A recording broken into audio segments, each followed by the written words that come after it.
Em sợ mỗi khi thức dậy cô đơn bủa vây nên chọn cơn say xem như cách để trốn chạy.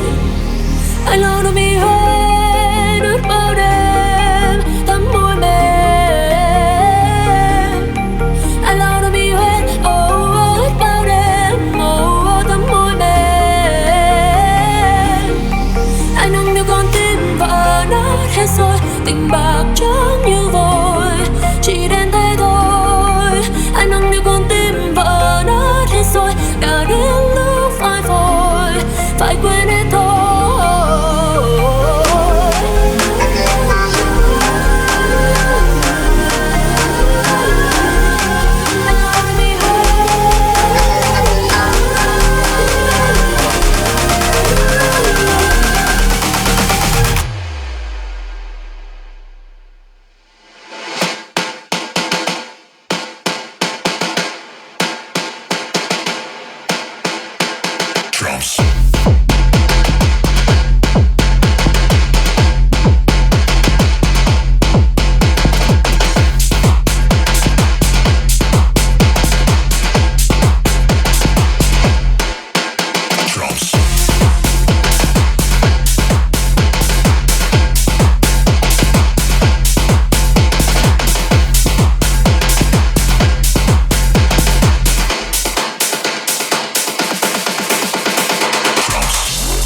lại trong quan sát nhà. Knock knock knock, 3 giờ đêm gõ cửa vào trái tim em. 'Cause I'm hot hot hot, 'cause I'm hot hot hot. Oh oh oh oh oh oh yeah. Hot hot hot oh oh oh oh oh yeah. Hot hot hot oh oh oh oh yeah. Hot hot hot, baby I like fire. Hot thì trong hot xa, hot thì chẳng đến đâu, không thể chạm ngay đâu. Khiến nó cô phải câu mày tỏa mùi hương ngất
không giấu những thứ không muốn nhau thấy.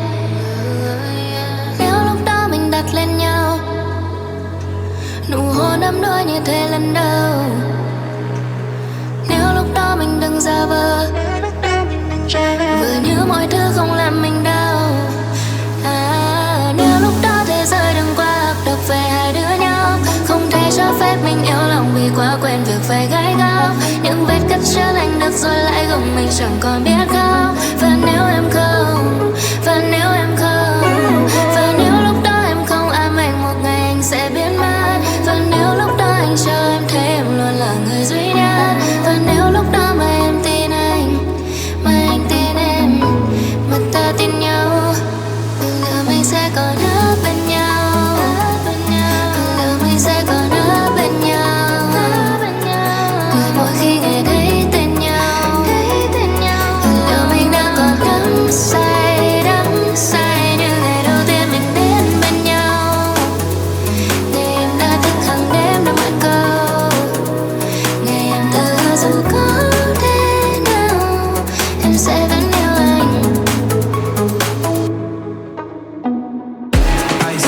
the bird. Shitting on all you little turd. Can't take that, wait your turn. In my own we can't merge. So in no hands you get merged. Let's see how much you get earned. Let me go get out the word.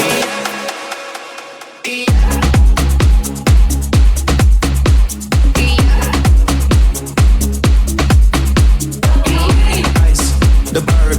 Shitting on all you little turd. Can't take that, wait your turn. In my own we can't merge. So in no hands you get merged. Let's see how much you get earned. Let me go get out the word. And I ain't smoking no shirt. I'm a nigga with keep letting keep all of my bitches is pretty, they showing they titties, it's up to the ceiling. I let her run through a million, I rock with her really, let's fuck on the bed. I'ma give that to the gritty, then fuck up the city, the home of the building. It's a she wanna fulfill. Smoke out the con when I'm chillin'. Shopping, I made me a killer. Look, I got everybody with me. Hope you play your position. I don't want nobody listening. I see the whole precision. Give us my only decision. I'm not on one that they calling me splurge. Find me jumping on the curb.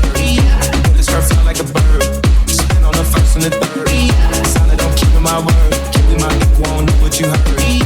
Crack up the floor and I swerve. Keep me a stick with that curve.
tìm phong cảnh.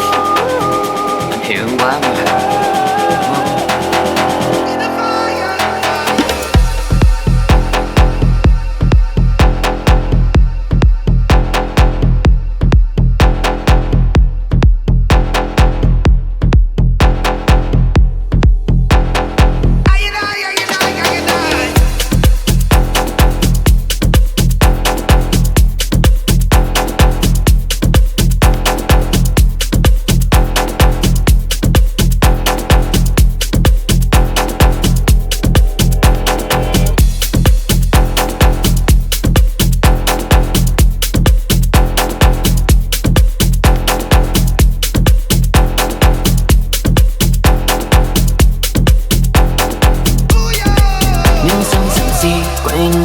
Thấy người đi chẳng còn tương lai lắm lánh như trong cơn mơ. Lúc em vẫn ngây thơ hứa xong lại thề anh ơi em sẽ quay trở về. Giờ tự nhìn xem ngoài nước mắt đang tuôn từng cơn, em có ai lấy em thật không? Bố anh đi làm gì không giữ lúc mất đường tìm, thôi thì ngậm cây đắng đi. Đừng nói bao câu ngọt ngào làm ấy cho anh lọt vào và rồi lại đi khuất xa. Mọi chuyện là do em đó không tin nên xem. Đừng vì một phút cô đơn mà tìm đến bên anh. Chẳng phải rằng đó là điều em vẫn giỏi nhất trên đời. Kiếm lấy anh như sân mồi The chasing me high my babe. Mọi chuyện là do em đó không tin, thôi kệ đi. Đừng đừng cố lôi anh vào trong những mơ hồ. Chẳng phải đã muốn anh biến mất đi cho rồi, đây là muốn có anh ở trong đời. So catch me if you can.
mà anh đã nghĩ tình đẹp y như là mơ mà đâu vạn lần nhưng anh vẫn muốn là nạn nhân không ai có thể níu chân vì em anh thành ngông ngơ mà baby. Yêu như đến lúc lại không cần nghiêng không cần biết và cho em tâm thế đúng là mối tình đầu tiên. Yêu không phanh cùng em đi chung bước nhưng mà sao cứ nhắc lại là rồi.